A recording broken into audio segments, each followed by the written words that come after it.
Welcome to the German Gills show as Gillingham take on Bradford City at home this evening under the floodlights at Bradford Stadium. Both teams on a pretty good run of form at the moment. Gills trying to get safety, Bradford trying to get into League One.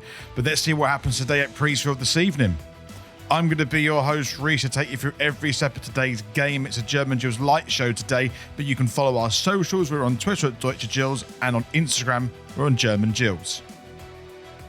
For your chance to be in the German Gills fan zone, you can WhatsApp the German Gills show using the link in the description. And if you'd like to support the channel, you could do so through Buy Me a Coffee. The link to that is also in the description. There have been 2 donators to the German Gills show over the last week. Thank you very much to Jay and Louis, who have donated 10 beers each. Your support is very much appreciated. Adam Wesgate will be at Priestfield tonight. Let's hear his thoughts on our matchup against Bradford City this evening. Well, good evening, and I would say that tonight has been our trickiest home fixture since the Gallinsons took over here at Priestfield. Mark Hughes, Tuesday night, Bradford City, pushing for promotion. If we get a point, I don't think that would be a bad result. There's a lot of league games to go still, but even with that, unless we absolutely tank now, we should stay safe. I don't want the club to get complacent. They need to just, till it's mathematically done, they need to be on it, and I think Harris and the rest of the squad have shown they will. What will be interesting though after the concussions, and you start to see once we get beyond the first 13 or 14 players in the squad, we're a bit thin at the moment. But that's fine, we have the squad improved a lot, and our only goal is safety and not having squeaky bum time when it comes to the last 4 or 5 fixtures. I'm sure they'll address that in the summer, but I think it'll be tough tonight, and I think we did incredibly well losing those players in the way that it was against Wimbledon to come back. So I take a lot of heart, and let's just push forward tonight. Try and get the 3 points. If we get 1 though, I think we'll be okay. Luke is pretty confident he can get 11 out of 11 this evening. Let's see what his lineup predictions are this evening.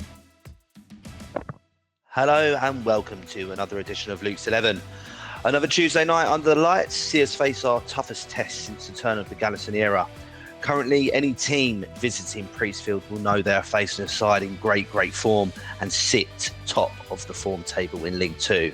However, Bradford aren't in too bad nick either, winning 3 of their last 4 games and only losing once in the last 8 as they battle for their promotion chase into League 1. With injuries to both Tom Diang and Tom Nichols, I feel they're going to miss out tonight, one due to concussion protocol, and the other, we don't really know how bad the injury to Nichols is, so I'm sure he will be either on the bench or rested. There are going to be a number of changes to the lineup tonight, and I fancy myself to get the first 11 out of 11 this season. So let's get to it. Morris to continue in the sticks. Our winning goal scorer, Che Alexander, to continue at right back, with the continued pair of Amar and Masterson as centre-backs. David Tutunda, again, to continue at left back. The anchor himself, although he was only trained once last week, Sean Williams to control the midfield, with George Lapsley, Alex McDonald and Dom Jeffries to finish the midfield. Oliver Hawkins and my favourite player currently, Aidan O'Brien, to start once more, and I'm hoping he will find the back of the net tonight. A tough game, and I think we could see a goal fest under the lights. My score prediction is a Desmond 2-2. Wesgate Gills. Let's head over to Priestfield Stadium for today's live match reaction. Wesgate Gills. So we are about to get underway at Priestfield Stadium. It's looking pretty packed again for a Tuesday night, which is great to see, actually. It's really good that people are coming through the door and supporting the team, and I hope this continues into the future, of course. We've got 2 messages to bring up. We've got Mike, who's going for a 2-1 today with O'Brien to get on the score sheet for the first time in his Gills shirt. And we've also got Jackson, who's at the game tonight. He says a 3-2 to Gills, a lot of goals. Well, hopefully that comes through. I'd be very excited if that's the case. But for me, it's just, can we get something from this game? That's all I want. Anyway, let's see how it unfolds. Gills got the ball in a dangerous position. Can they create something? It's to Tondra. He might have to shoot himself. He's got support on the right-hand side with Jeffries, and he's hit the ball into the box. He shoots himself, and it's gone into the goalkeeper's hands. And that is the first attempt on target we've had in this game. It's a good tackle, but unfortunately it's fallen straight into Bradford feet. They've got a ball through and a great chance here to go ahead. It's a shot on target, but it's well gathered by Glenn Morris. 1 shot on target each, and we're about 12 minutes into the game. And Gills got the ball on this right-hand side, looking to get an opportunity at goal. It's gone to Dutonda. He's going to shoot from distance. Not a bad effort, actually, by Dutonda, but it sails over the bar and out of play for a goal kick to Bradford. Bradford got the ball on this right-hand side, looking at the ball in the box, creating an opportunity. It's gone to the centre. Well, Bradford are doing pretty well keeping the ball in these tiny passes on this right-hand side, looking just to find a gap. Gills got 3 players out there to try and block this cross coming in, but it comes in nonetheless. As it goes to the centre, Gills to the clear line. It's headed towards the goal, and it's gone in the back of the net, and Bradford have scored the first goal of the game. And it's annoyingly, Gills had a lot of opportunities to block that cross and stop that ball from coming in. And secondly, I don't know who it was at the back. Was it Alexander? For all the work he did, I think, last game, he's let that ball sail over his head, and it's been a lovely header, cushioned to the left-hand side of the to the goal. It's a really good goal by Bradford, actually. It's a really nice header, but Gills, a lack of urgency here to try and get this ball off of Bradford. They've been doing well pretty much so far up until this point, and is it... Yeah, it's really good work by the Bradford number 6 to get the ball, to firstly get the free header opportunity and then cushion it to the left-hand side. But Alexander should be a little bit better, should be a little bit stronger there to challenge his man, because it's given him a free header, which ultimately has led to Bradford going 1-0 up here this Tuesday evening at Priestfield. So currently stand, it's Gillingham 0, Bradford City 1.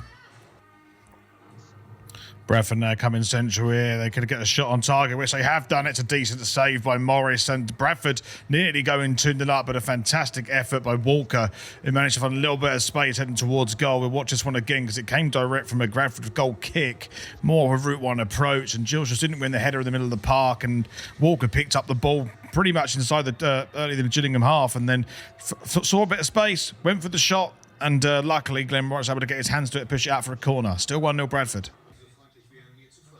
And that is half-time. So half-time, it's Gillingham 0, Bradford City 1. On the line, we have Adam Wesgate. Good evening. So what do you make of this performance so far, Adam? Well, it's been a bit drab, hasn't it? I mean, it's obviously we're 1-0 down. It was slightly, I'd say, against the run of play, but that's what happens when you have a better quality of opposition, and we definitely do tonight. Yeah, I totally agree. But Gillingham this season have pulled it around before by being 1-0 down. Do you think we have the character to do that second half? I absolutely think we're still in this game. I mean, it's only 1-0, so you'd always say that.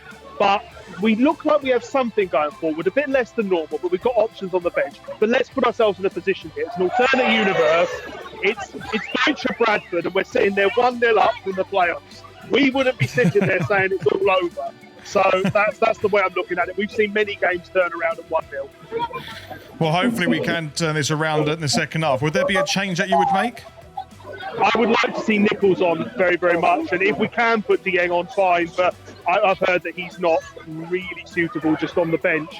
So we miss Nichols' spot. I've said he actually has quite a resemblance to Jack Grealish. So he's our version of that down here. It's a great comparison, but hopefully we can get something in the second half to at least get something from this game, and we'll catch up at full time. See you then.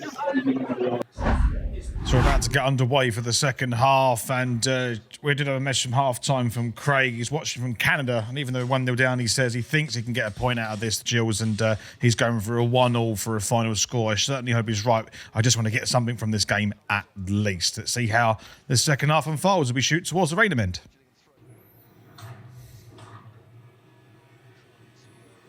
Oh, it's great work by Bradford to depossess Aymer. Didn't go out of play. This could be the second goal for Bradford, and it's got at the back of the net. And I have to say, Aymer has let him side down there. He should just be clearing his lines rather than letting that go out for a throw-in. And Bradford have just taken the opportunity excellently. I have to say, unfortunately, that is an Aymer mistake that has let Bradford through to double their advantage. And I have to say, Bradford did really well to finish it as well. But you look from this, Aymer's looking to usher this out for a throw-in. I think in a situation like this, really should be just clearing your lines and making it safe. And unfortunately for Aymer, it hasn't gone out of play. He wasn't strong enough, and good work by Bradford to get the ball forward and put it in the back of the net. And as a result, they've doubled their advantage, and it is a long way back for Gillingham now. But as it currently stands, it's Gillingham 0, Bradford City 2.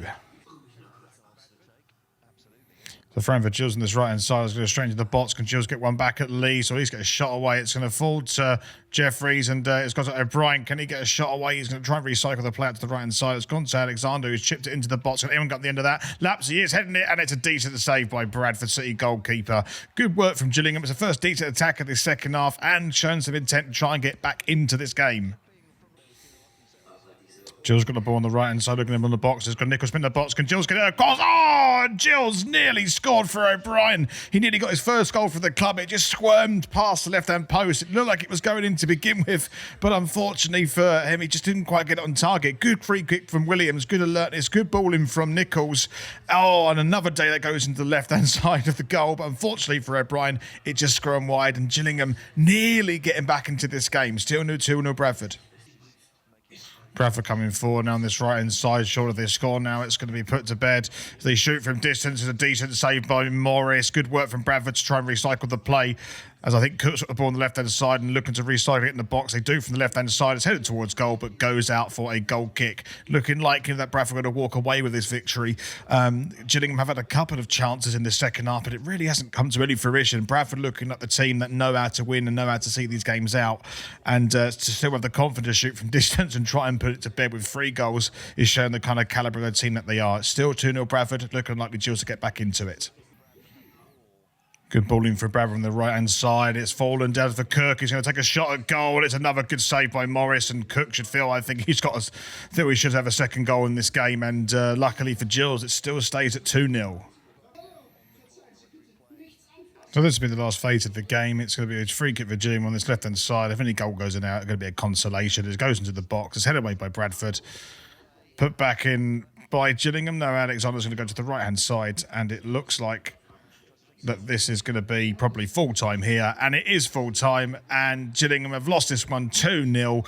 The good run comes to an end, but that's okay. You know, Bradford are up there pushing for playoffs. Just one of those evenings, unfortunately. But let's hear what Adam Wesgate has to say about this defeat, and I'll leave the final word with him. Well, it was just one of those results, wasn't it? And in the grand scheme of things, I think we'll forget this one quickly. But it is probably a lesson that when we lose 2 or 3 of our players, we are a bit thin. Yes, they were a better class of opposition, but those are the sort of teams we're going to need to be beating next year if we do want to progress on to a promotion push. So lessons learned, it happens. Main thing is safety with that squeaky bum time at the end of the season. I think we'll get that. To be fair, we'd have killed to have survived on goal difference in December. So just try and look at the positives. We got Harrogate away next. Hopefully we can get something there. I mean, we lost Nichols, we lost Yang, and Mackenzie. Yeah, there's not a lot more to say than that. Bradford did deserve to win, and it was a fair result. Up the Gills, and let's see what we can do against Harrogate.